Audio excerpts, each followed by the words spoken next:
morning, good afternoon. Thank you for crossing my corner of the world. I am Ezreal the Scribe, a scribe of the divine. And today I wanted to share something I was reminded of. Something very subtle, something very easy to forget if you're either a seasoned practitioner of the occult or religious in any pretty much faith, because majority of the faiths out there will have an altar.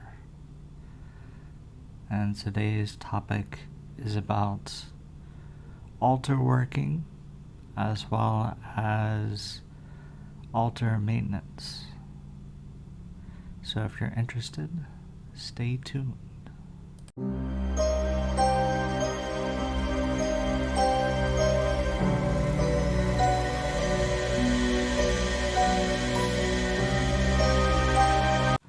So welcome back. So in nearly every faith that I've come across, there's often been some kind of table that has remnants of belief, and that can be objects such as a cross, that can be statues of deities, that can be a chalice that represents the goddess, a dirk that represents the god. There can be plants, there can be many different items on a table, and this table is considered an altar. And the altar, in its traditional state, is a space for intentional work, intentional, pretty much putting things on it that has purpose for either your belief, your work, or what you want to draw into your life. And so the later half, the what you want to draw into your life, that is more of a modern look at it, due to manifesting or creating things in your life that you want to be. And so what I was reminded, and this was having to get rid of a few things, and I had to rearrange. It's kind of like a yearly change. I rearranging all my furniture in my apartment and rearranging my spiritual items, things like that. And in doing so, it's a cleansing too. It was cleaning all my statues, all my items, to, this as a normal cleanse for hygiene as well as spiritual hygiene. Now in my space, I have multiple, what I would consider multiple altars. And the altars are basically spaces that house certain types of divine energy. And either there's statues there's sigils, or there's different items that represent the divine currents. And so I have one main altar that I'm always working with, energies that I'm always working with, always presently. Things on this altar is like if I'm going through a ritual or doing certain type of works, it's on my west altar, and it's always there.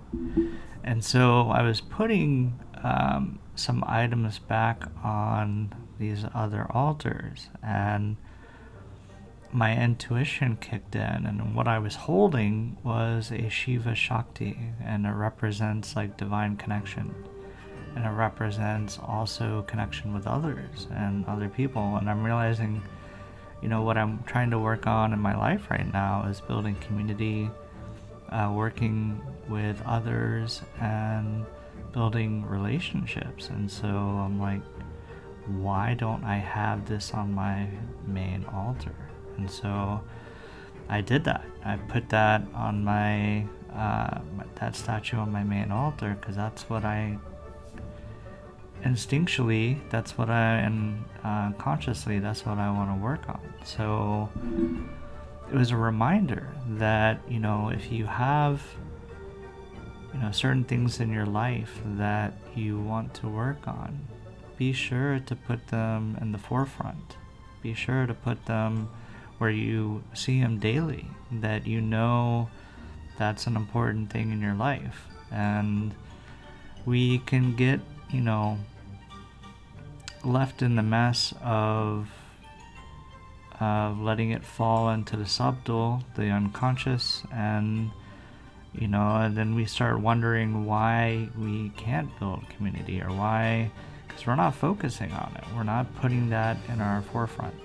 So both, it's kind of a self-conscious as well as intentional to put it on your main altar.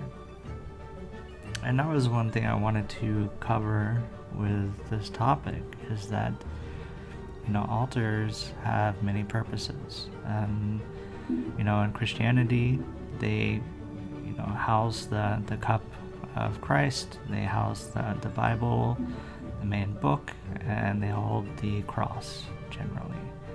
And that signifies the three different segments of some of the big important things in Christianity: the death and rebirth of Jesus, the cup of Christ, and the written text of that belief system. And then you have in Wicca, which is the chalice represents the goddess, and then the dirk represents the god. And so in a mock great rite, they'll have the wine or divine fluid in the chalice, and then when they put the dirk in the chalice, that's the mock great rite, representing the masculine and feminine coming together, representing divine connection and creation. Because how are children born? When masculine and feminine come together. So things like that, it's like different things on your altar. And if you have an altar, if you have multiple altars, and you haven't really cleansed them in a while, or haven't arranged them how you want to, it might be a good time. And especially if you've got goals and intentions that you set, and you're finding things are not aligning, it's not that you're not doing the work, it's just setting your focus and intent and energy on the forefront. And where you put your energy daily, of course, is where you're headed with your goals and with your intent. So setting them in a strategic way to create change in your world is pretty simple. It's just putting your eggs in the right basket. I hope that makes sense, and I hope this gave some value into the context of basic spirituality. It's little things like this that even a seasoned practitioner or someone that's just starting, might not think about. It's little things that we don't think about that can alter or shape bigger things, and it's interesting how that works. Now, some of the other aspects on altars that we don't think about is the direction of the altar. Directions have meaning and purpose, and in our world, not necessarily the divine. Usually, there's 7 directions, but the divine is outside of all of them. It's quite interesting like that, but at the same token, because we put so much context into the belief in directions, the purpose of the directions, the traditions of what directions mean, they do hold context, and any type of spiritual work with, like, say, an altar or calling to a specific deity. There's so many different reasons why directions have purpose. For example, calming energies often come from the west because that's where the setting sun, the calming waves of the oceans, and things like that. And then the rising sun of the east, people pray to the east because that's where the rising sun will happen. That's where the light of dawn, and so things like that. And then in the north, often we think of the north as Mother Earth, and these are both native and Wiccan traditions, is looking at that. And then to some, if you're ever lived in the south, there's a lot of heat, there's a lot of fiery energy, and that's the fire of the south. And so when you're calling entities of the air, that would be east. Calling entities of water, that would be the west. Calling deities of the earth, that's north. Calling deities of the fire, that's south. And the same with the winds, and then you got above, below, and going within. That's the 7 directions. And each have a purpose, and having your altar in one of those directions can shift the energy intent based on that belief that's been followed for thousands of years. Now, things that you would have on your altar, I've talked about this topic before, like ritual tools, things like that, sigils, pictures. There's altars, on Cinco de Mayo as well as Samhain or Halloween, where people would make a plate of food and put pictures of their ancestors around that plate, because the belief is during the veils are the thinnest, our ancestors are able to pass through the spirit world to this world, and by doing so they'll visit the family. And so by having that plate of food out for them with a candle and some of their pictures, that's kind of giving a last supper as they pass through back to the spirit world. And that has been a belief for many centuries. I know in the Wiccan traditions as well as Reconstructionist Celtic traditions. Now, I made this small video on altars because it was something that happened to me today.